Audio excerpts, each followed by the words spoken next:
Jadi mode transportasi yang diandalkan di seluruh dunia, perkembangan dunia aviasi lewat pesawat penumpang memang menjadi salah satu hal yang asik untuk terus dibicarakan. Tentang pesawat penumpang, ya mungkin aja pesawat merek Boeing menjadi salah satu yang paling banyak digunakan. Bahkan dalam penggunaannya, Boeing udah sering kali digunakan sebagai pesawat kepresidenan. Contohnya aja, untuk pesawat kepresidenan Republik Indonesia berwarna merah putih yang satu ini, merupakan salah satu jenis pesawat Boeing, yaitu Boeing 737. Bagi kamu yang penasaran, kalau Elon Musk dengan produksi Tesla-nya percaya pembuatan alat transportasi harus didominasi oleh robot karena minim kesalahan, ya Boeing ini malah memiliki pendapat yang lain. Karena masih bertahan dengan prinsip klasik, yaitu semua pembuatannya dilakukan oleh manusia. Satu-satunya hal yang dilakukan mesin dalam pembuatan kerangka ini hanyalah untuk memindahkan rangka pesawat yang berat banget. Ya karena kalau pakai tangan manusia, jelas saja kerangkanya nggak bakalan kemana-mana. Malahan, si manusianya yang patah tulang. Di sini, kita melihat kalau pembuatan kerangka masih didominasi oleh tangan-tangan pekerja terlatih dan terampil. Pihak Boeing beralasan, keterlibatan manusia ini dilakukan agar detail rangka bisa lebih maksimal, karena pesawat memiliki resiko kecelakaan lebih tinggi dibanding transportasi lainnya. Oh iya, bahan dasar kerangka pesawat Boeing ini meliputi aluminium dan juga titanium.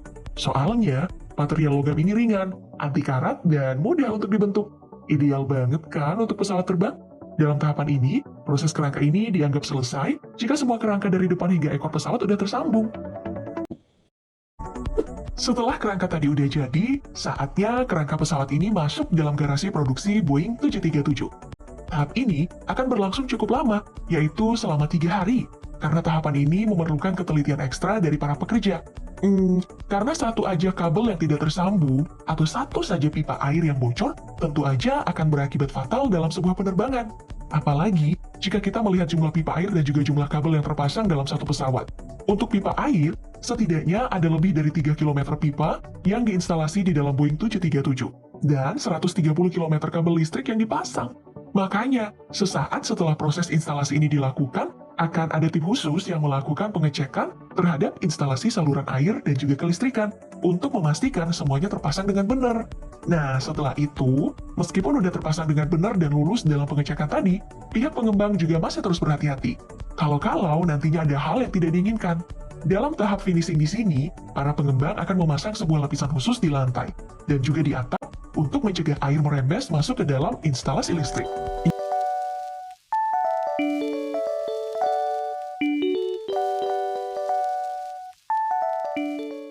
Boeing sekali lagi masih mengandalkan tenaga manusia dalam menyempurnakan pesawat mereka.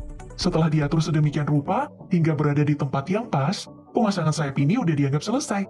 Ya, dalam proses pemasangannya, memang pemasangan sayap ini terlihat simpel. Namun, jika kita melihat secara menyeluruh dari awal pembuatan sayap, semuanya akan terlihat lebih rumit. Kerumitan dari pembuatan pesawat ini berasal dari bahan yang digunakan, Pop Gengs, yaitu sebuah cairan serat karbon. Dalam pembuatannya, sebuah mesin akan menambah cairan serat karbon, lalu dikeringkan, kemudian dilakukan secara berulang, hingga mendapatkan ketebalan yang pas. Ya, kalau dianalogikan dengan kehidupan sehari-hari, proses ini tuh kayak nambah lapisan lakban di paket yang mau kita kirim, supaya packaging paketnya tuh tebal dan aman. Iya, jadi kebayang dong gimana ribetnya proses ini dilakukan. Ya, tentu aja pemasangan hal yang satu ini gak kalah penting dari pemasangan-pemasangan sebelumnya. Karena nggak ada mesin, ya nggak mungkin dong pesawatnya bisa terbang. Untuk pesawat Boeing 737, mesin yang digunakan adalah dua mesin berjenis turbofan CFM567.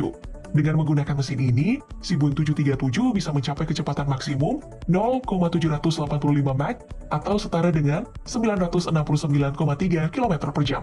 Ya, selain itu ada juga nih keunggulan lain dari mesin turbofan ini, yaitu memiliki ketahanan baling-baling yang gak mudah rusak jika terjadi sesuatu hal yang tidak diinginkan, seperti kemasukan burung yang berkeliaran di landasan terbang. Hal ini bisa dicapai mesin ini karena mendapatkan pengembangan sempurna dari sebuah miniatur mesin yang dikembangkan selama bertahun-tahun. Nah, karena keunggulan inilah yang menjadi salah satu alasan mengapa Boeing 737 dipilih sebagai pesawat kepresidenan. Dalam tahapan ini, kita udah bisa melihat bentuk utuh dari ukuran dari pesawat Boeing 737.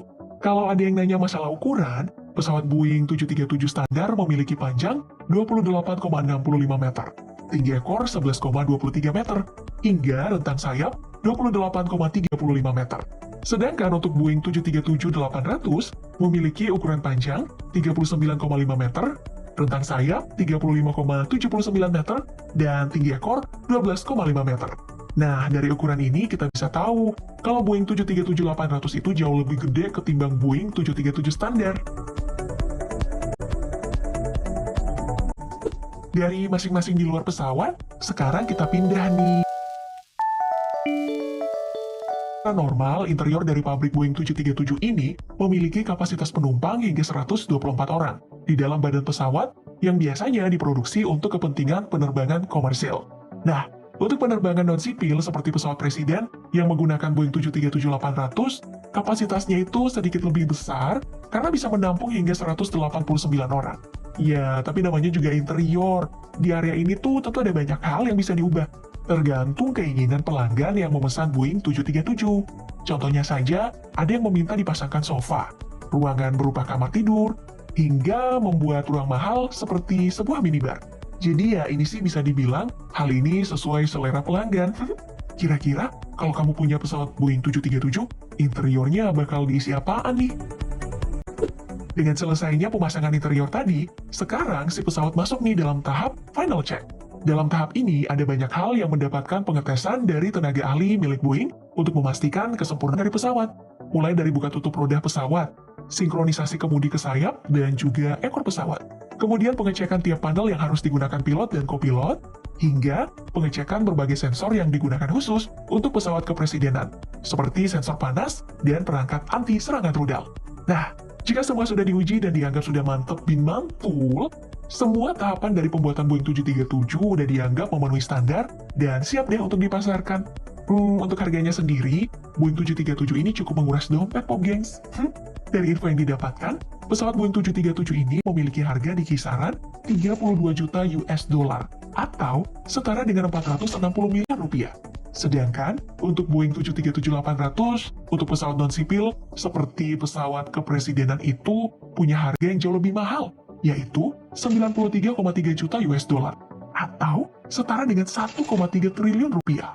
Ya, kalau dibandingkan, harga dari Boeing 737-800 itu hampir 3 kali lipat ya lebih mahalnya dari Boeing 737 standar.